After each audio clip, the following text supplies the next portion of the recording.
Depois de formado na Universidade de Londres, eu não fiz muita coisa.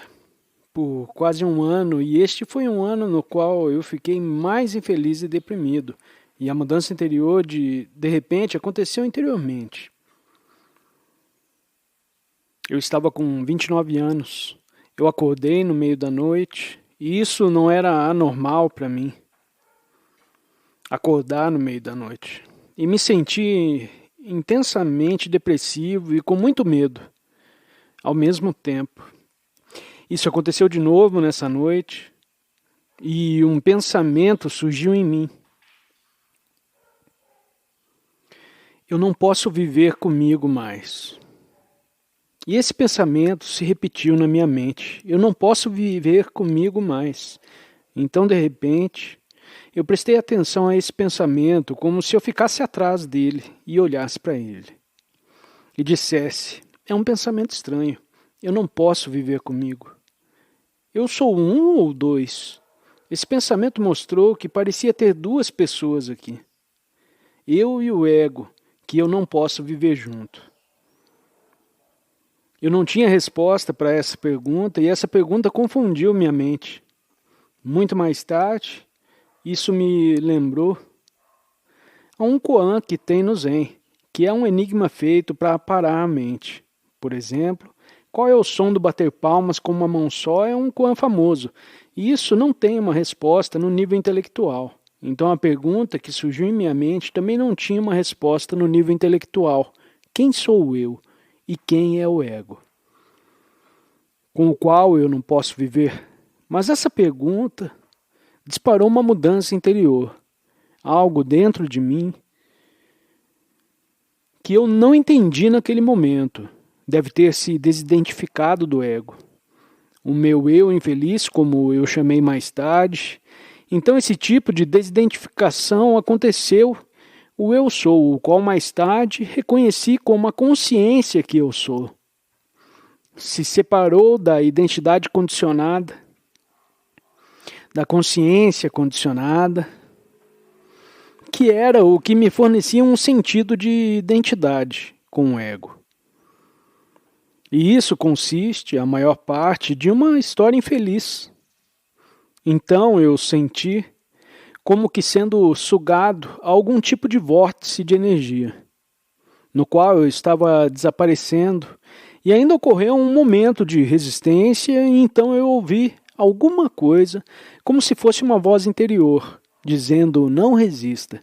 Então eu desisti de resistir ao sentimento de quase estar desaparecendo no nada.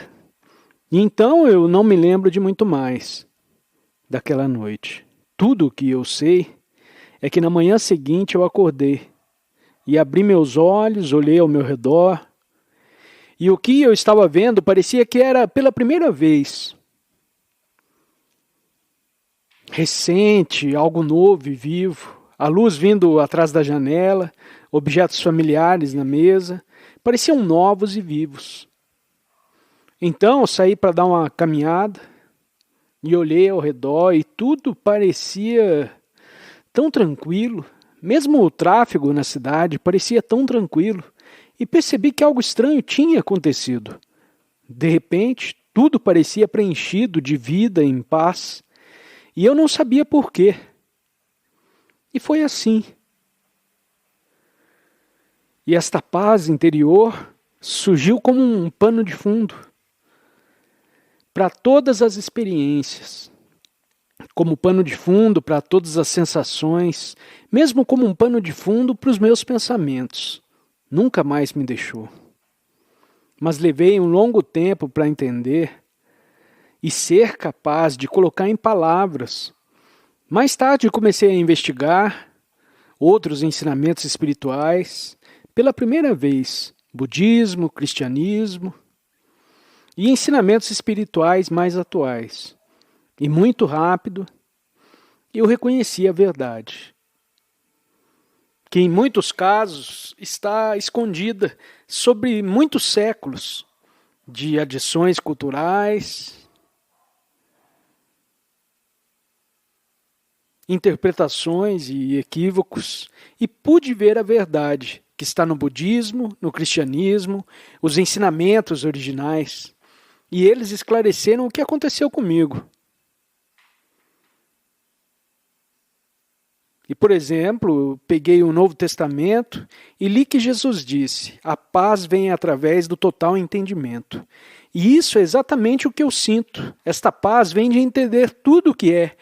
Então ele deve ter tido esta mesma experiência. A paz, de repente, surgiu. E não relacionada com qualquer coisa no mundo externo. Não foi causada por alguma coisa maravilhosa no ambiente externo. Ou seja, não parecia ter uma causa externa. E mais tarde eu visitei professores Zen e de novo eu reconheci a verdade do Zen imediatamente, mas eles também me ajudaram a entender o que aconteceu comigo, em um contexto muito maior. Por exemplo, eu me lembro de falar com um monge budista que disse, quando nós conversávamos, sobre chegar ao fim do ato de pensar. E que Zen é sobre não pensar. Imediatamente, percebi algo que, estranhamente, eu não tinha percebido antes. Que meu processo de pensar, depois do que aconteceu naquela noite, ficou reduzido de talvez 80%, ou seja, eu não estava mais pensando tanto. E por causa disso eu tinha tanta paz. Então eu percebi que o ruído mental contínuo, como agora eu o chamo, que é compulsivo e composto na maior parte de pensamentos inúteis, e que na maioria das pessoas está mentalmente acontecendo o tempo todo, no meu caso acabou. Pode acontecer algum pensamento quando ele é necessário, e ocasionalmente pensamentos podem vir. Mas existem grandes intervalos em que não há pensamento, e nesses espaços longos, e intervalos de não pensamento, ocorre a experiência maravilhosa de paz interior. E descobri que esta paz interior já estava lá antes, mesmo quando estava ansioso, mas estava simplesmente coberto pela ansiedade e pela hiperatividade da mente. E gradualmente isso se desenvolveu em um ensinamento espiritual.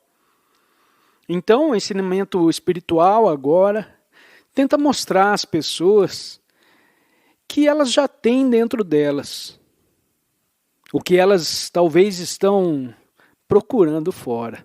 A vida, a paz, o sentimento de profundo preenchimento interior já está presente em todo ser humano, como parte da sua essência interior. Então, não é mais uma questão de necessidade de obter ou adquirir alguma coisa nova, que frequentemente alguns buscadores espirituais estão procurando. Todo mundo está procurando por adquirir algo para preencher a si mesmo. Eles talvez estão procurando por isso no nível material, ou no nível de experiências, ou no nível de acumular conhecimentos, ou acumular bens. Ou buscadores espirituais que querem adicionar mais experiências espirituais para o que eles são, ou achar elas mesmas em algum ponto do futuro. E você não pode, se você está olhando para o futuro, para encontrar você mesmo, você já está se perdendo a essência do seu ser, que você só pode encontrar no agora. Então eu descobri naquela noite, que tomou-me anos para entender, e no processo de entender isso, ao mesmo tempo, pessoas vinham até mim e ocasionalmente faziam perguntas. Então, gradualmente, eu ficava capaz de falar a respeito disso. E ficava capaz de reconhecer em outros o que eu tinha passado, o mesmo dilema. E talvez, com a exceção que eu tinha sofrido, mais profundamente do que muitos outros, eu estava mais profundamente imerso no ruído mental e no turbilhão emocional do que seria o normal. Mas o mesmo mecanismo operava nos dois sentidos.